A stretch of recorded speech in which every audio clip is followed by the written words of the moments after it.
We're going to start up here in the front. It has a 7-way holder, so when the camper's not in use, it has a way to keep the cord up off the ground so it doesn't get corroded. We have a battery disconnect. Also, if you're not going to use the unit for a long period of time, you can turn the key to the off position, pull the key out, put the cap over it, and it will save all the 12 volt that's in the battery for the next time you come to it. So we'll put the key back in, we'll turn it back on. It also has a charging port out here on the outside. In case that you come to it and it doesn't have any juice in it, you can just set the jumper cables up to this and you'll have 12 volt going to the inside of the unit so that you can get the jacks up so you can get it onto the vehicle or off the vehicle either way you want it to go. Each one of the motors has a separate plug-in that plugs into the corner that it's on. There's also a manual way that you can come in from the top and manually crank that jack up or down. It is a 3/8 extension goes in there. You can put in a drill, put it in a ratchet, whatever you want, but you can manually crank all 4 jacks up and down by taking the little black cap off and going to the top of the motor. As we start down the offshore side, we have a fresh tank fill that you can fill with the water hose. It does have a monitor panel on the inside, so you can actually watch it fill up 1/3, 2/3 full. Once it hits full, come out and turn your water pressure to that hose off. Then you also have your city water connect that you can hook to with the water hose and regulator and never fill the fresh tank, work right off the water pressure going to that hose. Right down below there, we give us an outside shower that gives us hot and cold running water to the outside out here. Cold side. But it's good for cleaning animals, washing, cleaning your fish, whatever you need to do to the outside. It also has a 30 amp power cord. Green light indicates that it has power coming to it. But it goes on, makes a quarter of a turn, tighten up the black knob. Watch them steps right there. We do have a 110 outlet on the outside that is also GFCI protected by the outlet on the inside. We have a park cable hookup so that if the park that you're at has cable, you can hook to that and you'll have the same cable they have at the park, or a satellite hookup if you buy the satellite dish that sits out along the side. Hook to that connection there, then you'll have to change your connection on the back of the TV because we got it working off the antenna on top and the park cable out here. So if you hook satellite to it, you have to change your connection on the back side of your TV. While we're here too, we have the 2 low water drain points. The red is the hot side of the water system, the blue is the cold side of the water system. We also have a stove vent. For the stove vent to work properly, the 2 tabs on the outside have to be lifted up, allows the flapper to flap. But when you're in travel, you'll want to push that back down and lock it back in place so that it don't sit there and flap till it breaks itself out. Outside of the furnace is next. It's going to suck cold air in the bottom, hot air at the top. We suggest putting a mud dauber screen over the outside of the furnace for the simple fact the mud dauber screen is less than 20 bucks that goes on there. It's $155 an hour for every hour that we have to take the furnace out to clean the mud daubers out of it. It does have one 30-pound propane cylinder. Cylinder's already open, but it also has a quick connect here on the outside. So that if you have a fish fryer, grill, or something that you wanted to hook up out here, quick connect like an air hose is. You have to turn the black handle in line with the line for having gas coming from your propane cylinder. We're going to go to the Insta-Heat hot water heater. Has a switch on the outside that has to be in the I position for the switch on the inside to work properly. We're going to go right down below that. This will be inside the trucks, but there is a access back in there. As we come around to the back of the unit, it is prepped for a backup camera up top. It does have a porch light. It also has a termination valve down here at the bottom. We're going to go inside the little compartment here. There's 2 handles in there. There's a black handle and a gray handle. There's the gray handle. The black handle's in the upper right-hand corner. That is the toilet water. It has storage on either side of the bumper. Put your sewer hose in here. Put your blocks for when you get it off the vehicle over here if you wanted to. We're going to skip by the awning for just a minute. We're going to come around to the off-door side. Still has a little compartment down here at the bottom that's going to be the bed of the truck. this outside shower here is not really an outside shower. It is access into the back of the 12-volt refrigerator for the wiring on the back of the 12-volt refrigerator. It does have 2 outside speakers. It does have 2 awning arm clips mounted to this side of the trailer. I'll show you them when we get to the inside. We're going to run the awnings out, show how everything works. So we're going to go to the inside. Before we go to the inside, my theory on all the units is the roof is the life expectancy of the trailer. Anything happens to the roof up on top, it will start showing on the 4 corners, inside or out. So check the roof about every 90 days. You don't have to seal it every 90 days, but the quicker you can find a problem on the roof and fix it, the better off you are. So we're going to go into the unit.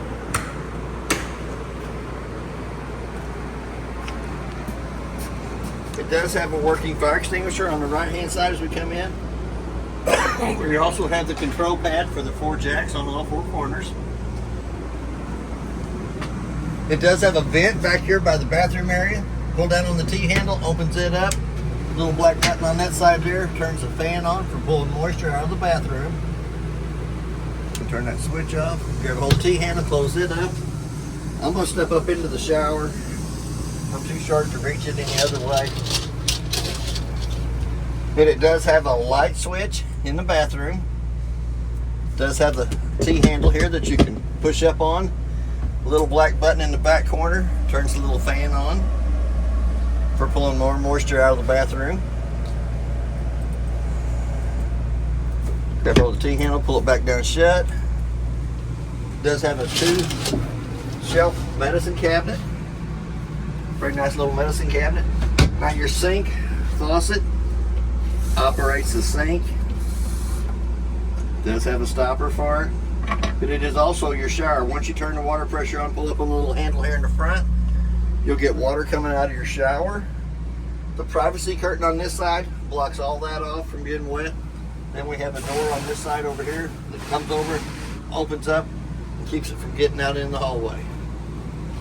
On our toilet, we have a single foot flush in the front. Push halfway down, fills with water. Push all the way down, fills and dumps. So I'm gonna step out of here again. And it does have a stopper, so you want to make sure you pull that. Yes, and if you have to have that stopper out for that shower to drain out. Otherwise, you'll have a mess. Or otherwise, you'll have water coming up over the lip, coming to the outside. As we step back in here, we do have the controls for the refrigerator. I'll let you come back this way. The controls for the refrigerator is in the bottom part of it. 1 to 5 on the settings. And that controls the refrigerator. Freezer has its own control up in the center. It got down to 10 below in the top and was at 38 degrees while going in the bottom. And the doors will open either way, right or left. So if you're out here and you want to get a drink, you can actually open your refrigerator from this direction. As we come a little bit farther, we do have a USB port to the right side of the couch. We do have our dinette table that we can fold out to eat on. We can put it back in. We can also take it up, put it up on the master bed. Little handles open up, loosens them up, allows that to come off. The pedestal will actually come out of the floor too. You rotate it to the side.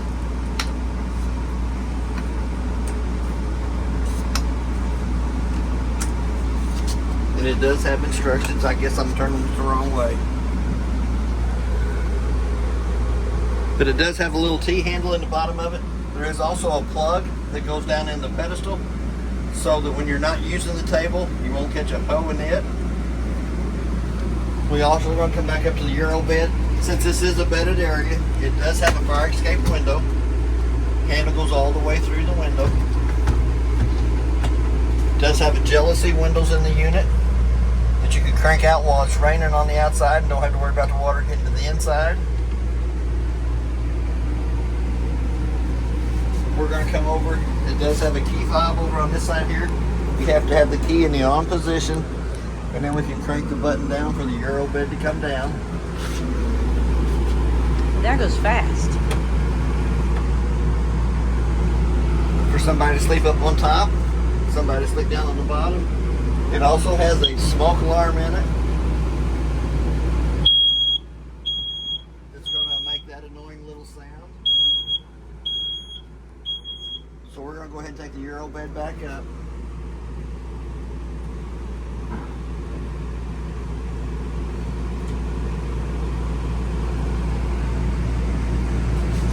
As we come over to this side, it has a pretty good sized pantry shelf off to the right hand side. Excuse me, they can also be used as clothes, hanging clothes in. We're going to come down to our furnace. Our furnace settings are up here on the wall, and it is in the off position, so all you got to do is crank it up to the temperature you want it to come up to. Automatically the furnace motor is going to come on. It's got a self-igniter in it. It's going to light itself, and then you can look through the third louver up, and you can actually see the blue flames in the burn chamber once it's lit. There they are. We don't really need the furnace today, so I'm going to kick it right back off. We're going to come all the way up to the top. It does have a microwave in it. Pretty good sized space on the inside. It is just a microwave, but it does have a clock button. Let's say it's 2:30. Hit that clock button again to the two center eyes is flashing. The only reason I set the time on the microwave is if I come back to the unit and it doesn't have the proper time, that tells me that it has lost 110 power coming to the unit while I was gone.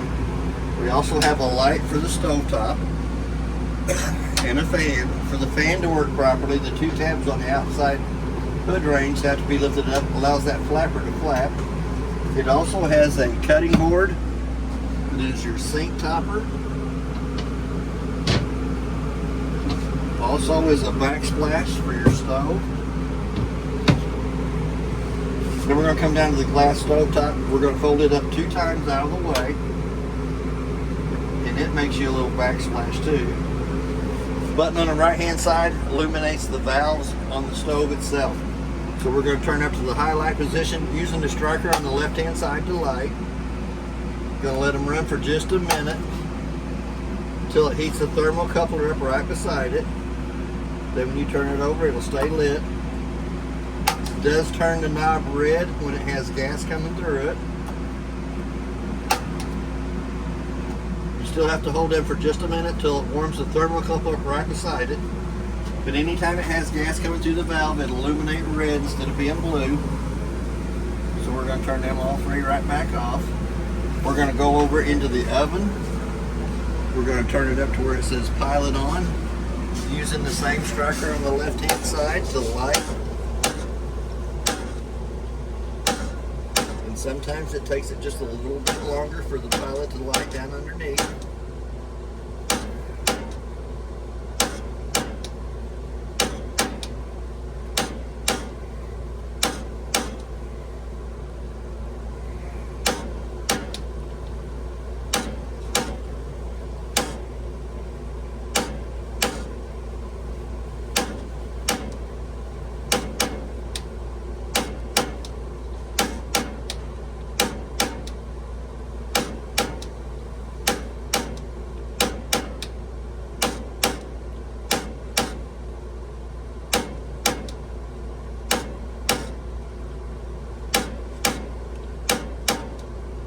Stop it for a minute, turn it off. We're going to turn it down on the knob.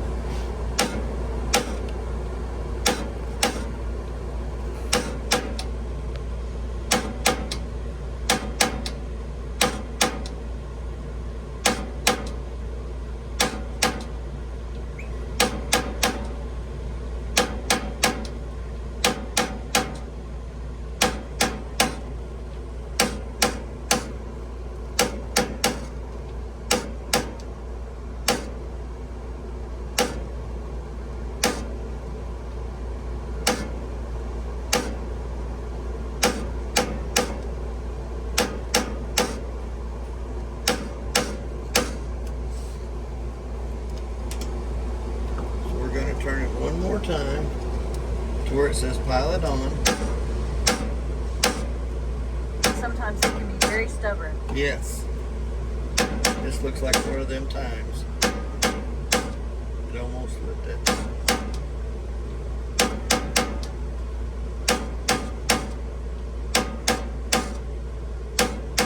There we go. You're going to let that pilot run for about a minute, which heats the thermocoupler right above it up. Once the thermocoupler comes up to temperature, then you can crank it up to the temperature you want the oven to light to. There it goes. Presto, there we Woo! are. Success. And when we have gas coming through the oven vent, it illuminates red too. Switch on this side over here, turn it to the down position, gives you light inside the oven.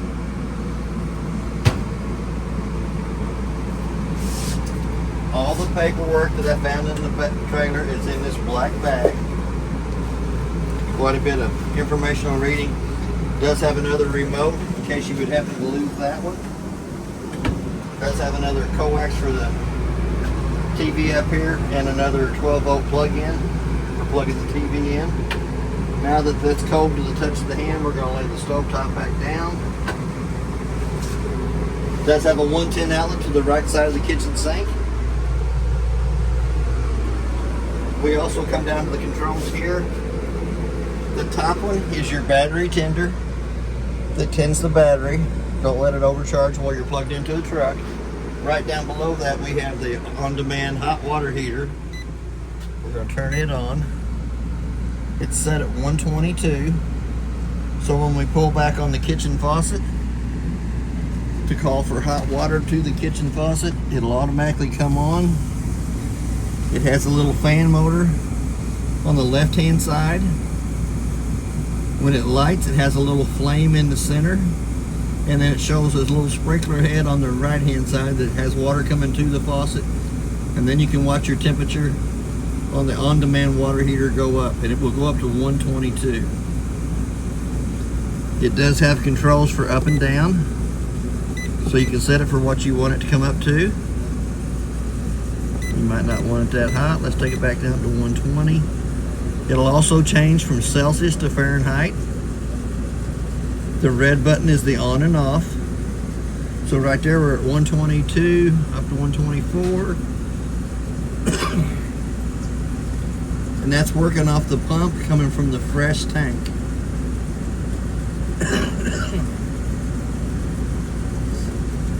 That's not too bad. Once it gets up to temperature, it'll run that temperature till you shut the water going to the faucet off. Once we shut the water going to the faucet off, still going to have a little fan on the left-hand side showing there's water circulating. Excuse me. And then you can watch the temperature go back down. Right to the left-hand side, we do have a digital solar panel readout that shows you what the solar panels are putting out to the unit. Right down below that, we have our breaker box. Breaker box is marked from the top going down exactly what they are, with your 30 amp main being first. Car fuses down here on the bottom marked from the closest side to me, away from me. And it does leave you one spot there in case you wanted to add another 12 volt appliance to the unit.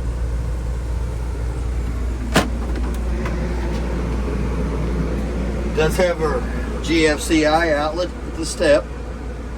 We also have a carbon monoxide LP detector. It's going to make that annoying little sound.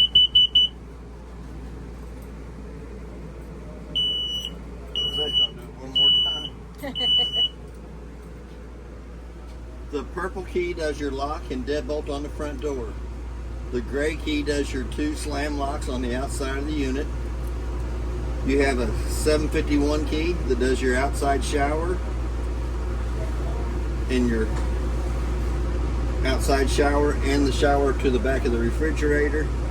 And then you have a 545 key, which is the keys to the lock on the the bumper of the unit. But there's 2 sets of keys. We got 2 remote controls. The little remote does the stereo, turns it on and off. And we also have speakers A, B, and C. A is your auditorium in the living room area. B is your master bedroom speakers. And then C will be your 2 outside speakers. So we're going to turn that right back off. The bigger remote is for the TV. Excuse me. But this is working off the antenna on top of the unit and the power booster behind the TV. That TV station's almost 80 miles away from here, so that's not too bad a picture on the TV working off the antenna and the booster. And it does get the 2, 4, and 5s. So we're going to set them off to the side. The light switch to the left side of the stereo turns the light above the sink on. The light switch to the right side turns your 2 master bedroom lights on. Before we go too far away, I do want to lift the step up and show you.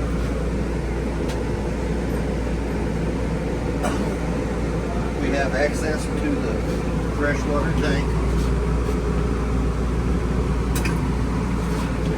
But your battery's also down in here.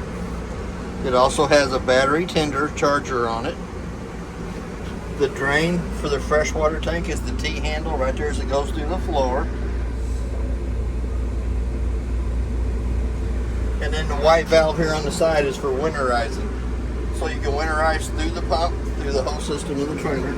You just have to turn that white valve the opposite way that it is now. It comes down to a little blue hose that you can stick down in your antifreeze jug. Turn the valve towards this hose. Sucks antifreeze through this hose, through the whole system of the trailer. Water pump is down between the freshwater tank and the wall. So I'm going to cover that back up. We'll go ahead and drain that tank.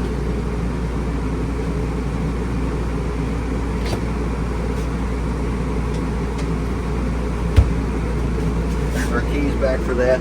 And there is 2 screws to screw that step back down. I'll put those back in here in a minute. But then we're going to come to our monitor panel. On our monitor panel, it has a battery voltage. Shows you that the battery's fully charged. We also have a fresh tank reading that shows you the fresh tank's still 2/3 full of water. We're going to go down to the black. The black's showing you that it has 1/3 of a tank left in it. Gray still has 2/3 of a tank. That's because of the kitchen sink and the bathroom sink, the water we run in it.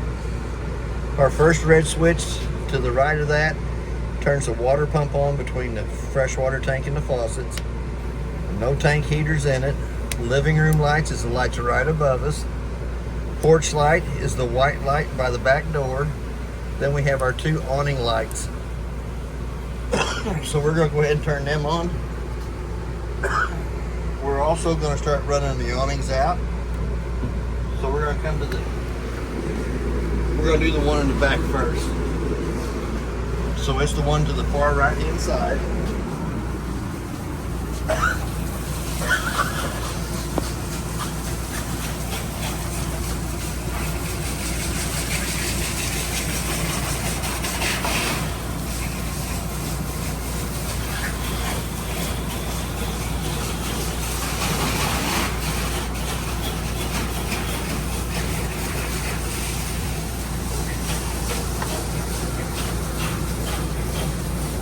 Awning lights up against the side of the unit. Get that on.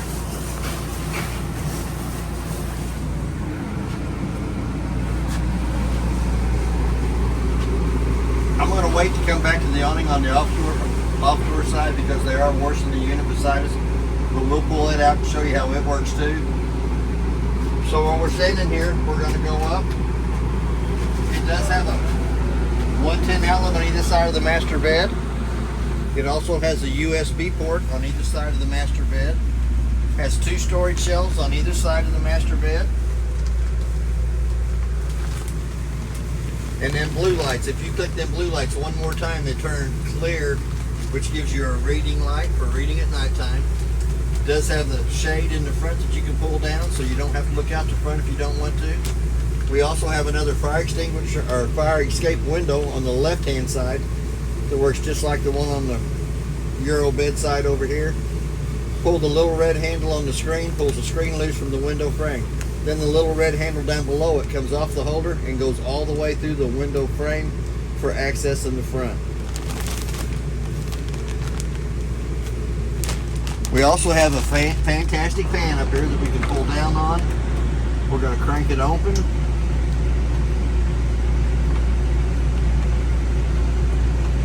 There is 4 speeds for the fan.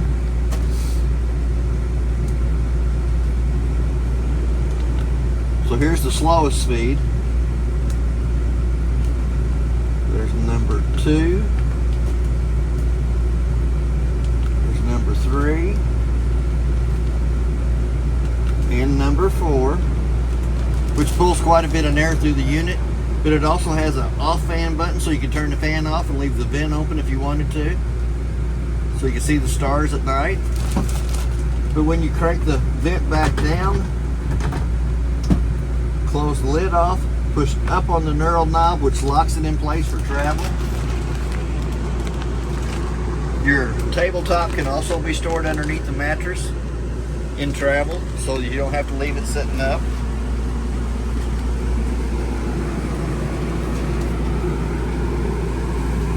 It does have a little curtain at the front that you can also see through the back windshield of the truck.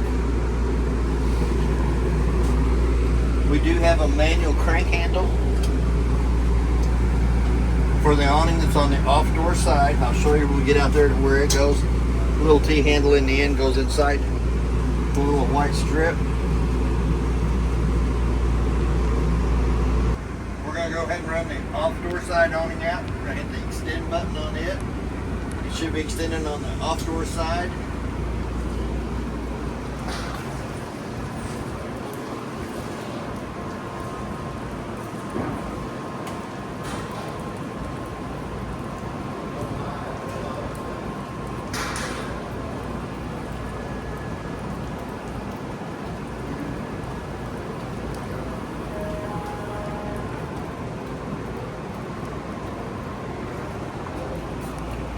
Then we're going to come to the outside of the unit. It does have 2 more support bars. It's pretty simple. Grab a hold of that, flips it out, brings this around. We're going to twist it so the square's up and down. We're going to lift up on the black square, slide it into place, clip it there. It does have a little handle here on the side that we're going to lift up. But we can extend that out a little farther. Bend it backwards, almost like if you're going to break it. We're going to go to the front arm, do the same thing there. We're going to pull it out, bring it over, flip it over. We're going to bring it up, lift the black connection up, slide it down in, pull it down over the top. We're going to come back to the little arm here on the side. We're going to extend it up. And then you bend that arm backwards, which it almost feels like it's going to break before it locks in place. Then we're going to come back here. We're going to do this one a little farther up. Almost feels like it's going to break when it's locked into place. And that gives you an awning on the off-door side. We do have our decorating lighting underneath it. Not too bad. So we're going to go ahead and we're going to take it back down. We're going to pop this over, which allows that to slide back in. We're going to lift that up. Hold up. Woo. We're getting it back. We're going to let that slide down a little bit. We're going to lift that up. We're going to slide that back in. We're going to rotate it back over to the side. We're going to slide it up in there. Flip it back over. Do the same thing to the back arm.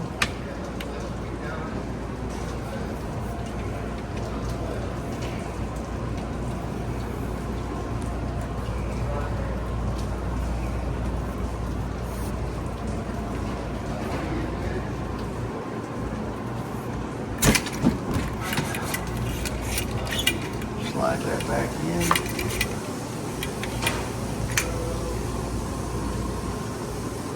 Slide it over here to the side.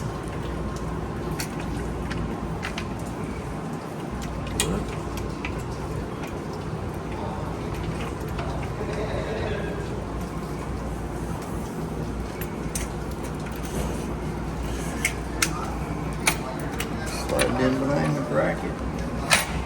Pull it back into place. Now we're going to go back into the switch to roll the awnings back up. There is also a manual way that you can crank these awnings up and down.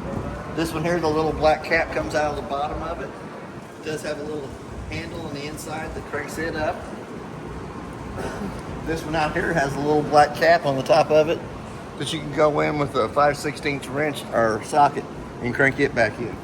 So we're gonna go back inside. Hopefully you never have to do that. Yeah, we hope you never have to do that, but it's always nice to know. It's always nice to know that there is a manual way to do it. So here again, we're gonna do the off-door side one first. And you can actually watch it out the windows. It comes back in.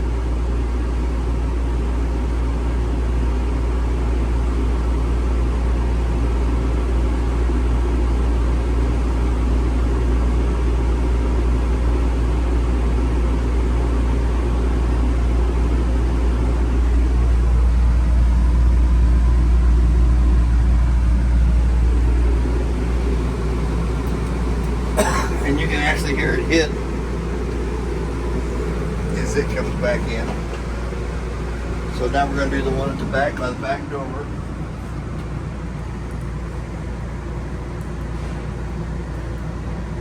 And this one, you'll notice you always have to have your door in a little to make sure the awning will clear.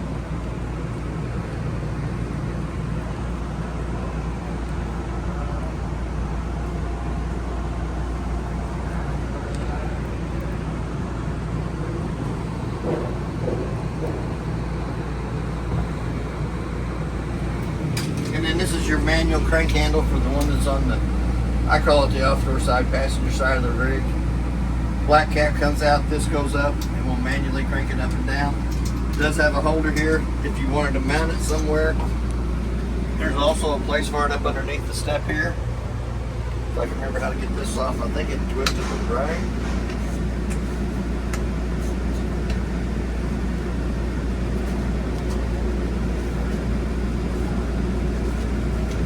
There you go. That comes off. It does have a black cap that goes down in the hole to keep you from getting your toe caught in it. I think there's a little lock thing. Little locking mechanism there. You can also put the handle down in there if you wanted to. You can also put the pedestal for the table, the arm for the table, the little black cap. It's very organized. Very organized. And then if you wanted to mount this to the wall, you can mount that and have your holder up here off the side of that. It does have a little travel lock that locks back in place. We're going to go back up to the AC. The AC has a compressor side that I got running wide open. Does not have the heat option strip in it. That's a heat option strip that you can add to it later. But it does have the blue cold side, low, medium, and high. It has a fan side only over here in the black. Low, medium, and high. Vents out both ends. Vents out both sides. And vents straight out into the coach itself. That's basically about everything on your unit. If you have any questions, I'll try to answer them the best that I can. And thank you for your time.